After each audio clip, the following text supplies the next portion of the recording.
So, Ambiamory essentially describes a person who is not distressed in either monogamy or non-monogamy. So basically, it's someone who is comfortable in both types of relationships. And that's, I would say, the core definition. So absolutely for me, I've been monogamous, I've been polyamorous. I have loved both of those. But going forward, and now that I am single, what I am doing when I am dating or meeting people, and this is not true of all ambiamorous people, this is just more my own take on Ambiamory now. The structure for me isn't super important. What I'm looking for is connections with people that uphold the values that are important to me. And I know I can get that from both monogamy and polyamory. And so I'm really in a period of time now where I'm in a very expansive exploratory phase because I'm learning more about what values are important to me, what types of relationships are important to me. And I'm seeking that out rather than looking for a specific structure first. Welcome to the Relationship Diversity Podcast, where we celebrate, question, and explore all aspects of relationship structure diversity, from soloamory to monogamy to polyamory and everything in between, because every relationship is as unique as you are. We'll bust through societal programming to break open and dissect everything we thought we knew about relationships, to ask the challenging but transformational questions: who am I, and what do I really want in my relationships? I'm your guide, Carrie Jaroslaw, best-selling author, speaker, intuitive, and coach. Join me as we reimagine all that our most intimate relationships can become.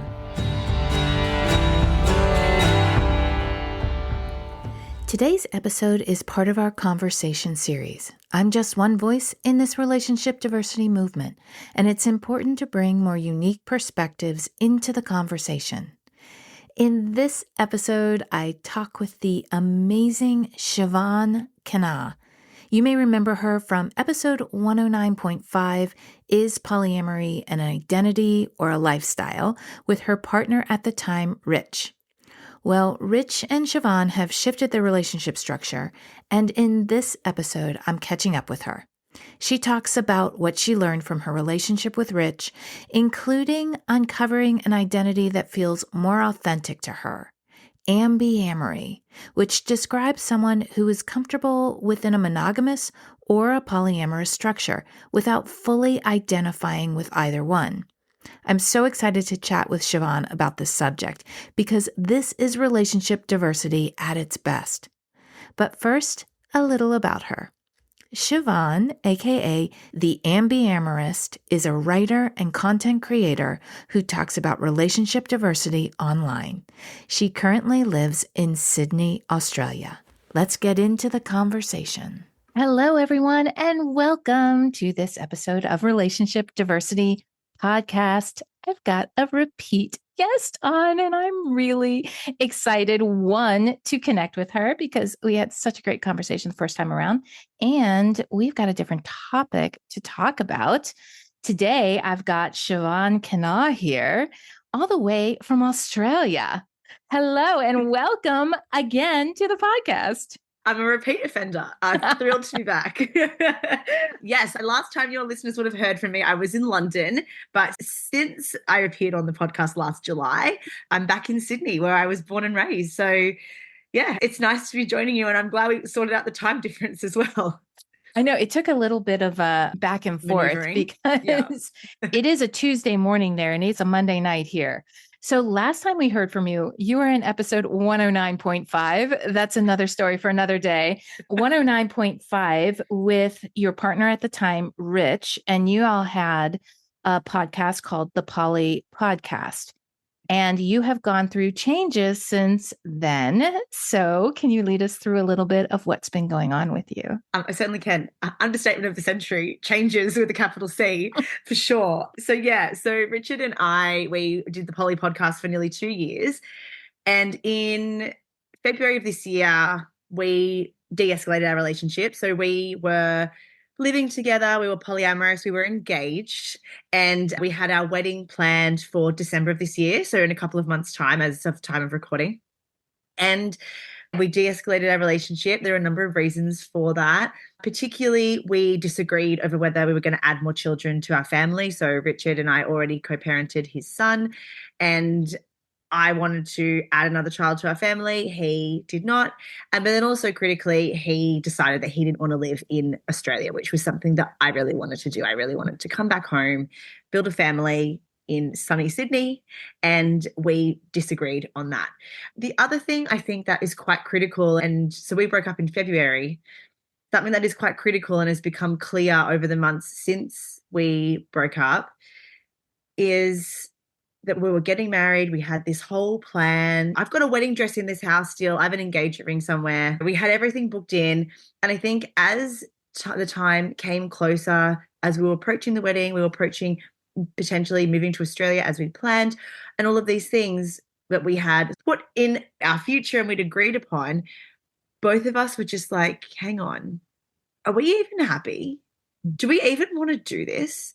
Why are we doing this? And that really built up over a number of months. And so then when we did separate, there was so many reasons behind it. It isn't just like this clear cut one reason. But obviously part of that breakup meant that we didn't continue the podcast because we did that together. And it's something that we love doing together. It was a really fantastic sort of like group project. So when we did break up, I said to Richard, look, like I want to take over the social media. So I've rebranded as the Ambiamorist, which we'll get into a little bit later. But so I just dedicate my time to social media now, coming on shows like this. And yeah, that's a lot of information in the first answer, but a lot has happened. Yeah. And I think that you are among so many that I hear that are shifting relationship structures, and de-escalation is a new way of talking about that. I'd love for you to explain how you see that word de-escalate, because I hear it more in the relationship diversity, non-monogamy world, but I don't hear it much in the mononormative world of what de-escalation is. It's such a good question. And no, it's something that is probably one of my favorite things about non-monogamy is that there is language around how to shift and change relationships, whether that's escalating from something to maybe something more romantic or serious or sexual, or from what Richard and I had, which was like a nesting, engaged, polyamorous relationship where we parented together, we were building a life together, to what we have now, which is a really close friendship and parenting relationship. So one of my favorite things about non-monogamy is that there is a space to be able to go from what really for some is like the peak of the relationship escalator to not, and have the space to be able to explore that and do that. And non-monogamy gives you the vocabulary to be able to do that. And almost the permission as well. So when we decided not to get married, we were thinking, okay, well, we don't want to not be in each other's lives though. Like we were such an important part of each other's lives for 5 years. What do you mean we'd have to, if we were looking, as you mentioned, from a mononormative perspective, it would be like, well, you can't talk to your ex-fiance. What do you mean? Is that healthy? Should you be talking to them? What does that mean? Are you still interested in them? Do you still want to, are you still trying to rekindle anything? And I feel like in non-monogamy, there is more space to just say, well, no, we've de-escalated. And that for me means we are continuing a relationship, but it's in a relationship that's more authentic to the two of us. Richard and I still are in contact regularly enough, and we often will chat and go, why were we getting married? That was so random. That was so wrong for us. Like the relationship we have now as close friends, as co-parents, that is so much more authentic to us. And for some reason, we felt like because there was a period of time where we loved each other so much that meant we had to get married, that we were expected to escalate in that way. And I'm so grateful that both of us had the awareness to be able to stop and go, hang on, is this what's right for us? And that language and that process around de-escalation really gave us the permission and the roadmap to be able to sort out what is right for us. I love that word de-escalation because it doesn't have the weight of breakup, divorce. I really wish that was around with my first marriage, because our friendship was something that was so strong from the beginning. And then we got married, we did the married thing, and then we got divorced, but I still looked at him as my soulmate. And even de-escalation is almost can sound like it's less than, it's a relationship that's less than, but what it really was is, and I like de-escalation so much better than divorce, because what it became was the beauty of what it was, which was just a beautiful friendship a soulmate relationship, just not husband and wife. And so I love that non-monogamy is introducing this new terminology that has less weight to it and less history. And that is the other word that I think is a really great word and that I want to get into is ambiamory. So for people who have no clue what that means, let's get into that. Define that, Siobhan, for us. Which I'm learning a lot of people are like, what? What is that?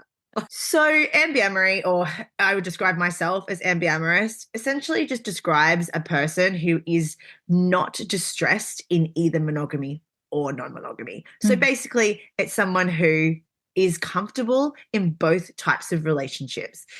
And that's, I would say, the core definition. So absolutely for me, I've been monogamous, I've been polyamorous. I have loved both of those. But going forward, and like now that I am single, which is crazy because I planned to get married at the end of this year. Like I wasn't thinking I was going to be single ever again, really.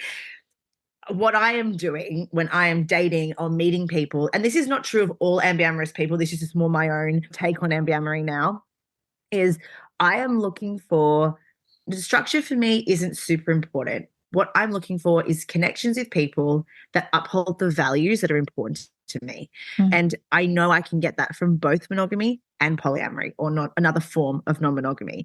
And so I'm really in a period of time now where I'm in a very expansive exploratory phase because I'm learning more about what values are important to me, what types of relationships are important to me. I'm seeking that out rather than looking for a specific structure first. And so that is how I live out my ambiamorous practice. But I also think there's a lot of you're either monogamous or non-monogamous, you're straight or you're gay. And we do exist in a world where there are a lot of different binaries. And as a bisexual woman as well, I have often found myself living in between those binaries. And so having separated from Richard and de-escalated from Richard, I really am finding myself now existing in a space where I am able to define what's going to be right for me, look what's right, what is right for me. And I think when I talk about this, a lot of the time people do relate a little bit because they're like, well, I don't feel fully one way or the other. And I think the reality is, and like there is no research to back this up, but I'm just talking anecdotally here. I think the reality is that a lot of us do exist along that continuum of people like there's that joke, which is not true, but people say, oh, I'm a bit bi, or isn't everyone a bit bi? Where it's like, okay, maybe, I don't know. But I think that we do need to think about the fact that most people are going to exist somewhere along that spectrum of bisexuality or along that spectrum of ambiamory, where you might be more monogamous but have had polyamorous experiences, or be more polyamorous but then randomly had a monogamous relationship. These are all examples of what ambiamory looks like. It's not a one size fits all. There's no one way to be non-monogamous as a whole or no one way to be monogamous as a whole. It just exists on that continuum. And for me, it is something that's, again, a word for me that has been so helpful in unlocking this sort of new exploratory and expansive phase that I find myself in. Yeah. And this just sounds exactly like relationship diversity in one person. It's really yeah. right. It has to do, I'm sure, with where you are in your life, who you are partnering with. There's so many different aspects that will make up how you show up in the relationship. But the cool thing is that if being ambiamorous, you get to take each as it is, each as it comes, and make the decisions of what is most authentic with you. And instead of saying, well, these are the tenets of monogamy, or these are the tenets for non-monogamy, you're like, okay, here is me, and here are my values, and here are the things that I want in relationship, and what does that look like, and how will the structure play out? But I just think there's also fluidity in all of it. These are like false, illusory rules that say this is polyamory or this is monogamy. And I think we lean on that for safety, which there's a place for that, but also it's very freeing to be able to say, I'm just going to be me and see where I fall in this situation with this person.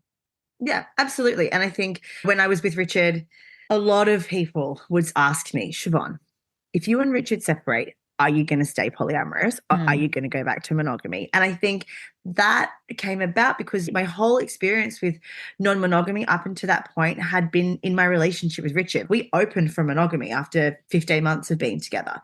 So my whole experience had been connected to him and our relationship and how we were navigating this change together. And so now all of a sudden I'm out here all by myself in the big world, having to learn about this myself. But I will say that, and I've come to learn what my values are and learn about different types of relationships and how we can really just do whatever we want if you really want to. I happen to learn that through my polyamorous practice. So for me, I often say polyamory was a really personal journey for me. I think that often contradicts with what people will think stereotypically. They say, oh, you're a bisexual polyamorous woman. Okay, what are we going to be doing here? They're thinking I'm just going out and fucking everything that moves. And like, I had some amazing sexual experiences, of course, but really people seem to really find that crazy when I'm like, no, it was so personal. People don't talk about that as much. I don't expect that as much when you think polyamory means poly, means many. But actually for me, and I've heard this a lot in the community as well, it like gives you the tools to look inward, to work out what's working for you, what areas of growth you might have.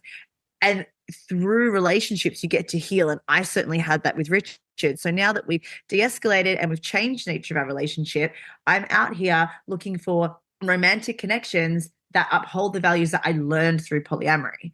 If I could become polyamorous again, or I could be in a polyamorous connection again, or I could be in a monogamous connection again. But I think something for me that really resonates is when people in the poly community do speak about polyamory or non-monogamy as a mindset as well as a structure. And for me, it certainly is that way. I'm out here dating at the moment, meeting different people, but I know that if I was ever to end up having a discussion with somebody about, are we going to be exclusive or what's happening, those sort of typical discussions, I would say to them, I have existing relationships of many forms that I don't want to give up. I have my relationship with Richard, which is a very unique relationship because it's my ex-fiance. That's a very unique connection. I have a few kink partners. I have romantic friends. I have a few comet people around the place. I don't want to give those up just because I'm going to be monogamous, if I am going to be monogamous with someone. And so I have existing things going on, and that is more for me and I talk about this online all the time, Carrie. I am so big on building relationships intentionally, not with assumption. Yeah. And I think there's so much assumption in monogamy. There can also be assumption in non-monogamy. Don't get me wrong. This is how we're swingers, so this is how it's going to be. But I'm so big on that. And so I'm still learning how to do this, but I'm really carrying what I preach online into my own life and my own practice. Of course, it's difficult. This is not a roadmap that we have. This is not easy, but it is something that I'm so committed to because I've had the gift of relationship diversity, the gift of experiencing different structures with safe partners that I've come to love and have evolved my life in so many ways. And so that's what I'm going to be doing going forward, which is exciting. But of course, it's also scary because it's vulnerable I don't to really have know those... anyone that's done that before. Well, yeah, it's vulnerable to have those conversations. What one person thinks monogamy is, another person will think it's a totally different thing with absolutely every single thing in the world. We all come up with the definitions of whatever anything is through our own filters, through our own lives. And that is an incredible practice that you learn from non-monogamy, is to not make assumptions, to say, what is communication for you? What does that mean? What does it look like to be monogamous? To actually have those conversations. And I have had those experiences where it seems like I'm asking really embarrassing questions, but it makes things so much clearer when whatever actually happens, when you ask questions and don't make assumptions. What does this mean to you? And I think that people in monogamous relationships bringing that aspect of communication and clarifying definitions and not assuming that we have the same, like actually assuming that we don't have the same and that we need to come to a place of agreement and understanding, really, maybe not even agreement, but understanding, oh, this is what you think of when we say the word monogamous. This is what I think of. And so it's really powerful tools. You're right. There are no roadmaps, but there are more that I think non-monogamous creators are coming up with more roadmaps to have those kind of conversations. 100%. It's so nice to see. There's so many tools that I see online. I think this is amazing. I save posts. I'm thinking I'm going to use that. And I'm not a coach or a therapist. I'm a journalist. I speak about my own experiences, but I also spent 2 years interviewing people, and I continue to interview people and read a lot of things. And so that's my whole sort of thing online is this is what I'm learning. This is what I've learned. This is what this person's talking about. What do we think? And something that I often say, and I talk about a lot in my 3 sort of big starters when it comes to what are we defining? Well, the first one is cheating. We need to talk about what does cheating look like. I had to learn that when I was in a non-monogamous relationship where all of a sudden we were like, okay, well, if we're going to be sleeping with other people or dating other people, like what's cheating then? We have to define that from scratch. Mm-hmm. So I always say first one is cheating. The second one is commitment. What does commitment look like to you? Well, you hear this all the time. People say, oh, well, I'm not looking for, they're going to commit. They can't commit. I'm not looking for a committed relationship. Okay, dolls, what does that mean? Yeah. I've said to so many partners, they're like, oh, I'm not looking for commitment. I'm like, well, to be clear, I am. This is what commitment looks like to me. You make plans with me. Obviously, life is crazy, but show up for them. Respect my time, respect my body, like all these things. That's commitment to me.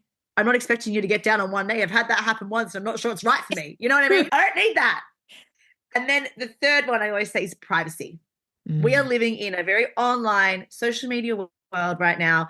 So we've got to talk about what does privacy mean? Are you online? How online am I going to be about you or what we're doing? But then also, but just with your friends, family, whatever, maybe there's some stuff that you're disclosing to a partner that you don't want anyone else to know.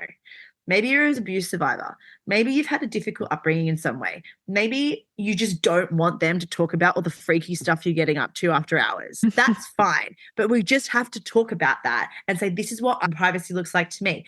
Particularly, that's quite important for me because I am online. I'm on this podcast right now. I've spoken to Richard before I came on this show and I said, I'm going on the show with Carrie. Is there anything you don't want me to talk about? This is what I'm thinking we're going to talk about. Is that okay with you? And that is me continuing to communicate what privacy might look like for both of us in this new phase of our relationship.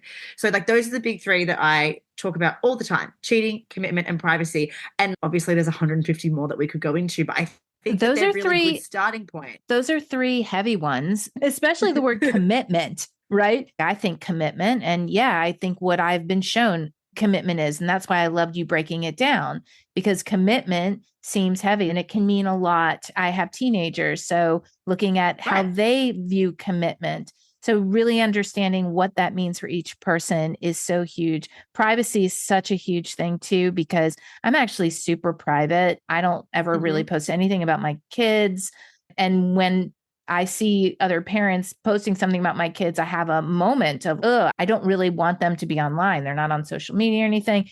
So privacy is super important. And cheating, gosh, cheating can get really unclear. What is cheating for people? Some people think porn is cheating. And so getting really clear about those 3 things that can open communication and I think create connection. You can also see where you don't connect and if you don't fit together in certain ways. So those are great conversations. Definitely. And also, I think what's really good about those 3 as a starting point, these are the things that if I'm going to get into a sort of different relationship of some kind with somebody, these are the things I'm going to be bringing up too. But I also think that if you're starting from this standpoint of having never really spoken about this stuff before, maybe you're opening from monogamy, maybe you're exploring solo polyamory, or you're doing something new, or you're redefining a relationship like I am with Richard at the moment. I think what's really good about those 3 concepts is that they transcend relationship structure. We need them in all of them. It's not like there's some specific sort of jargony things that we're talking about, maybe in non-monogamy, that might not resonate if you don't have that much experience with that or you haven't had time to think about what that means to you. But in all of relationships, we need those 3 things. We need to understand what cheating is, or fidelity, or deceit. With commitment, well, we all need a little bit of that. Privacy is fundamental. I think particularly with commitment as well, though, it's like when people say, I'm not looking to be committed or I'm not that.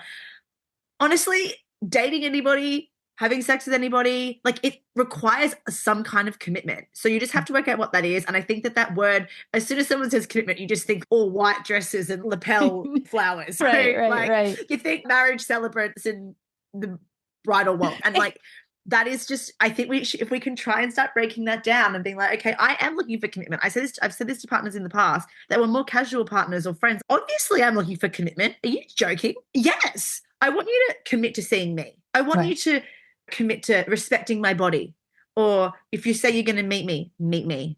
Or whatever that looks like, whatever commitment is to you, knowing that if you have something terrible happens and you need to be picked up, that they'll commit to that. There's so many different layers of it. And I think they won't commit. These sort of lines that you hear, maybe they think they are committing. Maybe they're just not buying you an engagement ring. So like, let's just think about that and talk about that. Let's reimagine that word. And also I think that creates a sense of safety and trust. I mean, really talking about all of these can create, if you get past all of that discussion, you're like, okay, I feel pretty aligned with that. That creates safety. It creates a sense of trust, especially when you're in intimate settings, whether that's sexual or non-sexual, intimate, conversations, and trusting that you're held by someone. Those are all really important conversations. I want to go back to something that you said a little while ago, because I love what you said about your non-monogamous experience was very personal. Because when people have that mentality and that mindset about relationships, I think no matter what happens, whether it is a de-escalation or an escalation, that when you look at it from that lens, they're always successful. Because you're always growing and learning. Definitely. For me, what was quite critical, just to briefly recap for those who don't know the story of my life, Richard and I, my ex-partner, we were monogamous 15 months, and he came to me one day at the end of 2021 and said, I have realized I'm polyamorous by orientation, and this is who I am. We did actually speak about orientation a lot. Yes, we did. We talked about identity.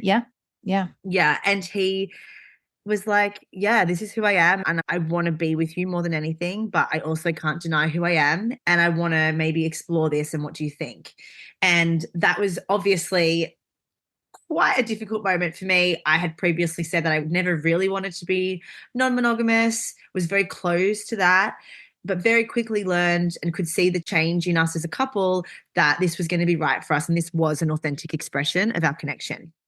But critically, when it comes back to that personal side, for me, the real turning point was maybe about a week in, when I realized, a week into our polyamorous or non-monogamous journey together, when I realized my insecurities were the same in monogamy as they were now in non-monogamy. And that's when I was like, oh, it's me. I'm the problem. I have the personal work to do here, because I realized, oh, hang on.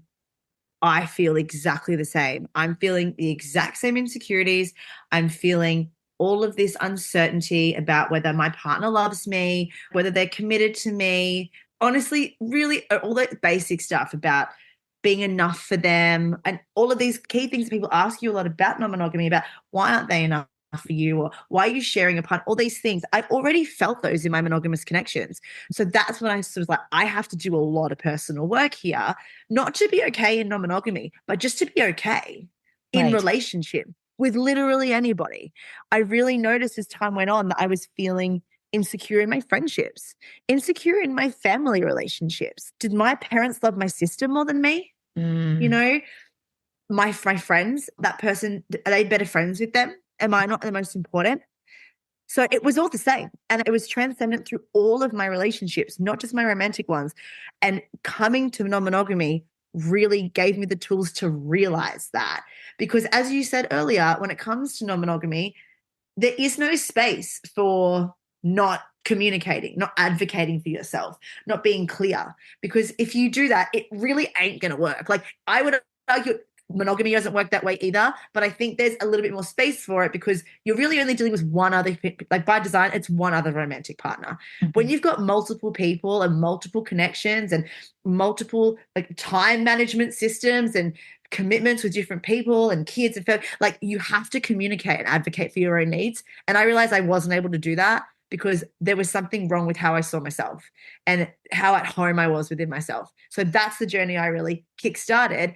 And I say this all the time. When we opened our relationship, I did not date anyone else for 6 months. I dated myself. I took myself out on dates. I got a good therapist. I read all these books. And I went through a really significant period of grief, realizing that I had been torturing myself my entire life, trying to prove to others that I was good enough and that I was a great person to be around and that I was likable and lovable, all because I didn't believe that of Yeah. myself. And so that's the tools, that's the transformation that non-monogamy offered me. A lot of different people have different stories about how they came to that. For me, it was through opening a relationship. It's been the biggest gift and it's changed my life. And when I say it's a personal journey, that's what I mean. And that's why no matter what the end result of your relationship with Rich is, you have had a successful relationship experience. Again, that's something that I've been really wanting to do, is reframe what success in relationship is, because it really is about, do I know myself better at the end? Am I looking at some of the old wounds and traumas that go through all of my relationships? And that's exactly what you did. And now you're coming through that and through that period. I'm sure it has been a transition with you in terms of not only moving countries, but also the grieving process of shifting relationships. Are you open to talk a little bit about that? Yeah. For me, it's been so transformative thinking about a breakup in terms of grief. I bet you there's people listening to this, they're going, girl, obviously, hello, what's wrong with you? But for me, when like something's new to you and you're like, did you guys know this? And everyone's like, yeah, did you not know that? I'm like, oh, okay. No. Just me then, fine. This is certainly how I feel about grief. For me, looking at the breakup as a form of grief has been fundamental to how I've been managing myself, the compassion I've been able to show to myself. So when Rich and I opened our monogamous relationship to polyamory, we both described it as felt like going through a breakup because it was a significant period of grief. We were mourning the life we imagined for ourselves, the connection that we had, and we were starting afresh. And this is very different because we're not together anymore. We are not living in parallel. We are not building anything together anymore. And that is, when it comes down to it, just fundamentally sad. When you look back and you loved someone so deeply and you wanted to be with them, you were willing to commit your life to them and spend your life with them and marry them and have a child with them. It was fundamentally sad when you look and you just think, well, how? Like, it's such a shattering of your sort of worldview because you're like, how can I have loved someone this much and it not be everything I was told it was going to be? Quote, essentially, we're talking about marriage, children, all that sort of relationship escalator stuff that you think you've broken out of when you've been non-monogamous for 3 years at that point. And then you realize, actually, no, like this stuff runs really deep and it can be so hard to separate what is right for you and what is everything else around you. And when I look back at Rich and I and how we were trying to make all that work, I just have a huge amount of compassion for both of us because we just wanted to be together and we got caught up in all this other stuff that it just wasn't right for the connection. Mm-hmm. And I think that's why we're both still in touch now, is because we do want to continue that connection.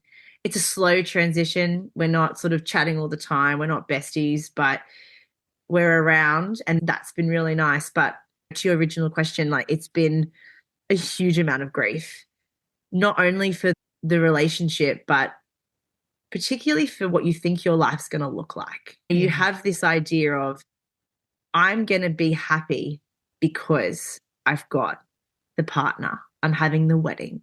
We're going to have the house. We're going to have the children. We're going to have all this stuff that we have been taught for such a long time. Not just for, I would say, yes, it happens on both to men and women and to our non-binary and trans folks as well. But I think when you are particularly a woman, I'm 31, so a woman of this age, you've been told your whole life that all this stuff is going to make you happy. Mm-hmm. And there is something quite heartbreaking and quite sad about waking up one day and realizing like that is not true.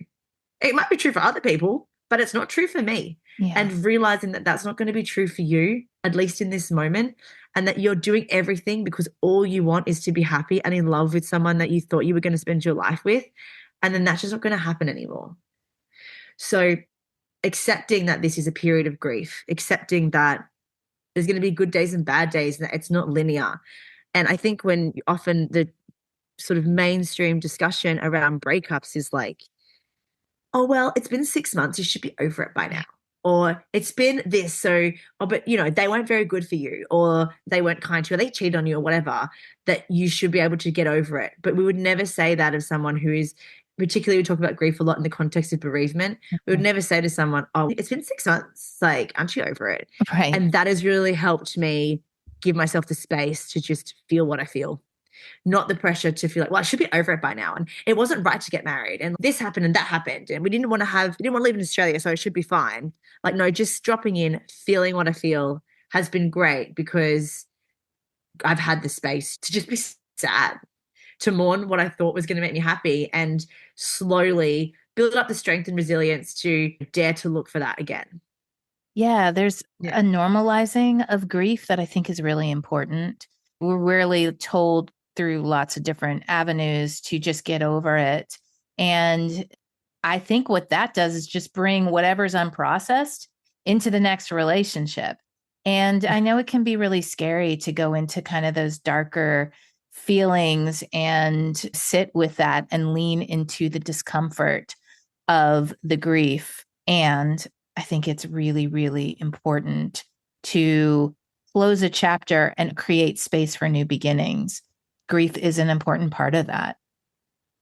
Yeah, absolutely. And I think a lot of people have said to me, well, Siobhan, you also packed up your life in London, quit your job, left you, like, ended your relationship and moved back to Australia. So there's also a lot there as well about just grieving my life that was, grieving London, like missing London and missing my friends and my job and all these things. I came to the UK and I went to London for my own reasons, but I absolutely stayed because of my relationship with Richard. And when that one key thing drops away, it's great because I'm like, I can do whatever I want. But it is also just, you're trying to manage all this grief and all this change so that you can get back. And I'm currently sitting in my parents' house where I grew up, and I'm very much rebuilding one step at a time. And it's just such a big shift and a fundamental change. And I'm so grateful that I have somewhere to come back to, somewhere to be, somewhere to just settle and be held. But I'm really not going to shy away from the fact that it's not easy. It's been really hard. And then, of course, navigating a lot of the questions about, well, was it the polyamory? Like, or like, was it because you were monogamous? Like, is you done with that now? And I just usually direct them to my Instagram, and I'm like, dolls, just take a look and get back to me on that. But yeah, and also within yourself, because I definitely, when I first got back from the UK, and I was thinking, right, well, what am I going to do now? Soon after the breakup, felt a lot of pressure to like hurry up and meet someone because I'm 30 and I'm a woman, and I don't feel that pressure anymore. But I certainly at the time was like, well, felt a lot of pressure to meet someone and figure out what relationship structure I was going to be in and do all these things really quickly. And I remember having a period of thinking to myself, well, I'm going to be monogamous because it's safer. Because I was so vulnerable. I was so just uncertain and confused that, like, I was like, well, surely it'll be simpler because then I'll be chosen by someone, because then I'll do that thing and they're going to choose me, and it's going to be one person. It's going to be really simple. And actually, that's just was me trying to grasp anything I could to make myself feel safe and comfortable while I went through this transition. And like, that is just not true for me. But it is really funny how I noticed that straight, fresh out of a polyamorous engagement, I'm thinking I just wanted safety. And in terms of relationship structure, I noticed myself feeling like I was going towards monogamy, not because there's anything wrong with monogamy, not because that isn't a safe relationship structure, but because of the cultural world that we live in, where I'd been taught, well, that's going to be safe for you because then you're going to have all of these things that I call the monogamy band-aid, basically a band-aid to cover your wounds. That's monogamy. That's going to make you feel safe. That's going to make you feel chosen. That's going to make you feel enough. And I know that's not true, but it's so funny how that showed up for me very soon after we broke up. This sort of almost overcorrecting of what I'd already been doing, and that desperation for safety. But I know that wasn't the answer, but it's just so funny what comes up when you're like deep in these sorts of moments of grief. I think it highlights the programming that is just ingrained in you that is really, I think, up to be pulled apart and questioned. But I think when we're in pain and we're in discomfort, we're just going to go to the old programming of, oh, wait, how am I going to feel safe? Oh, I'm going to feel safe in monogamy. And it's just about stopping that and saying, no, this is not about any structure, any relationship. And that's when we get to do our self-work, which that's what I've been doing all year too. I'm curious because when I talked to you and Rich in episode 109.5, favorite thing in the whole world. It's like we've got a little radio station. It's like you're tuned into 109.5. Oh my gosh. And we were talking about a polyamory as an identity. And so I'm curious, do you look at Ambiamory as an identity? That is such a good question. I've never been asked that before. Yeah, I see it as multiple things. I do see it as an identity in that I know I'm comfortable in both relationship structures or a range of relationship structures. And I also feel like I have the tools to be able to build relationships in both of those structures. And that I've learned a lot from both of those. I also certainly see it as a mindset in that there's so many things that the way that I look at relationships has changed. Yes, because of my polyamorous experience, but bringing that forward, that means I am able to, it's changed how I think about relationships.